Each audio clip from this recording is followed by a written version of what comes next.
మీ car కి best ceramic coating premier care Apexer car detailing studio for contact.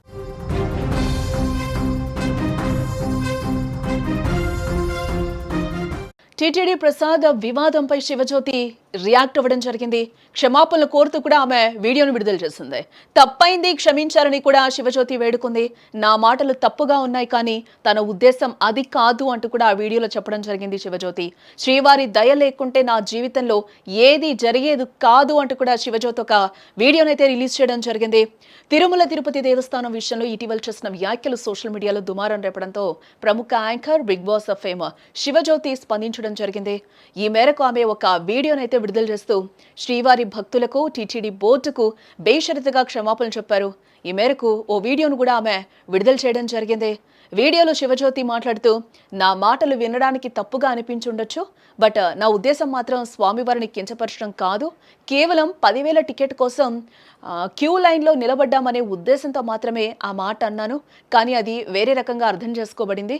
ఆ మాటలు నా నుంచి, నా తమ్ముడి నుంచి పొరపాటున వచ్చాయి అని ఆవేదన వ్యక్తం చేస్తున్న వీడియోలో, నా బిడ్డ స్వామివారు వేసిన భిక్షే, శ్రీవారిపై తనకున్న అపారమైన భక్తిని ఆమె ఈ సందర్భంగా కూడా గుర్తు చేసుకుంటోంది.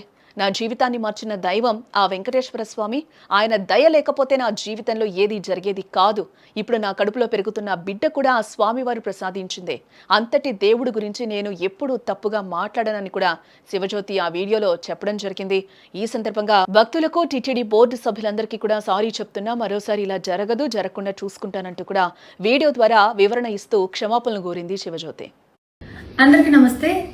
సో పొద్దున్న నుంచి తిరుపతి ప్రసాదం గురించి నేను మాట్లాడిన వీడియో, నేను మాట్లాడిన మాటలు చాలా మందికి తప్పుగా అనిపిస్తున్నాయి. సో ఎక్స్ప్లెనేషన్ ఇచ్చే ముందే ఆ మాటలకు ఎవరన్నా హట్ అయి ఉంటే డెఫినెట్గా సారీ చెప్తున్నాను. అండ్ నన్ను రెగ్యులర్గా ఫాలో అయ్యేటోళ్లకు నాకు వెంకటేశ్వర స్వామి ఎంత ఇష్టమో తెలుసు.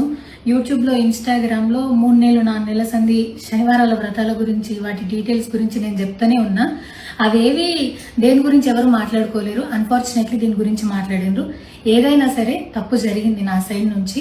నా మాటలు తప్పుగా ఉన్నాయి తప్పితే నా ఇంటెన్షన్ అది కాదు. మేము రిచ్ అని అన్నది 10,000 L1 క్యూ లైన్లో నిలబడ్డప్పుడు, పొద్దున ప్రసాదం తీసుకునేటప్పుడు కాస్ట్లీ లైన్లో నిలబడ్డమని ఆ ఉద్దేశంతో అన్నాను. ఏం జరిగినా సరే ఇప్పుడు నేను ఏది ఇచ్చినా మీకు ఎక్స్ప్లెనేషన్ లాగానే అనిపిస్తుంది తప్పితే నేను తప్పు ఒప్పుకున్నట్టు మీకు అనిపించదు. అందుకోసం నేను దాని గురించి ఎక్స్ప్లెనేషన్ కూడా ఇస్తలేను.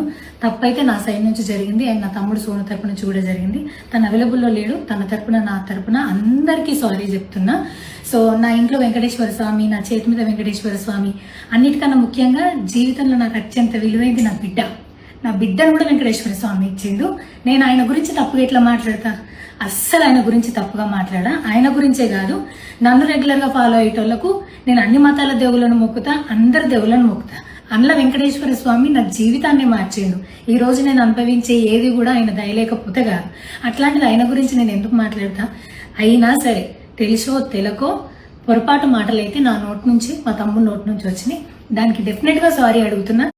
శివజ్యోతి ఇటీవల తన కుటుంబంతో కలిసి తిరుమల శ్రీవారి దర్శనానికి వెళ్లడం జరిగింది. అక్కడ క్యూ లైన్ లో వేచి ఉన్న సమయంలో ఆమె తన తమ్ముడు సోనుతో కలిసి ఒక వీడియోను తీసింది. ఆ వీడియోలో వారు సరదాగా మాట్లాడుతూ, మేము రిచెస్ట్ బిచ్చగాళ్ళం, కాస్ట్లీ ప్రసాదం కోసం అడుక్కుంటున్నాం అనే అర్థం వచ్చేలా కూడా ఆమె కామెంట్స్ చేయడం జరిగింది.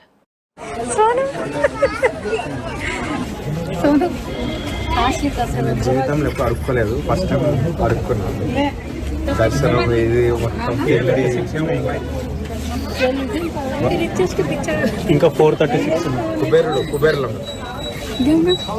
ఇంకా ఫోటోస్ ఉన్నాయా? 436 తిరుపతి.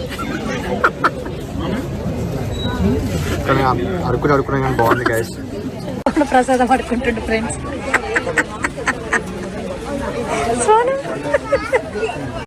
దీనిపై తీవ్ర విమర్శలు కూడా వచ్చాయి. అక్కడ లభించేది ప్రసాదం తప్ప సాధారణ వస్తువు కాదు. అలాంటి పవిత్రమైన ప్రసాదాన్ని లేదా సుదర్శన అనుభూతిని బిచ్చంతో పోల్చడం, బిచ్చగాళ్లమని వ్యాఖ్యానించడం భక్తుల మనోభావాల్ని దెబ్బతీసింది. దీంతో ఆమె ప్రవర్తనను అంతా కూడా తప్పుపట్టడం జరిగింది. హిందూ సంఘాలు కావచ్చు, ఇటు నెటిజన్స్ తీవ్ర ఆగ్రహాన్ని అయితే వ్యక్తం చేస్తూ ఉన్నారు. దీంతో శివజ్యోతి క్షమాపణలు కోరుతూ కూడా ఒక వీడియోనైతే రిలీజ్ చేసింది.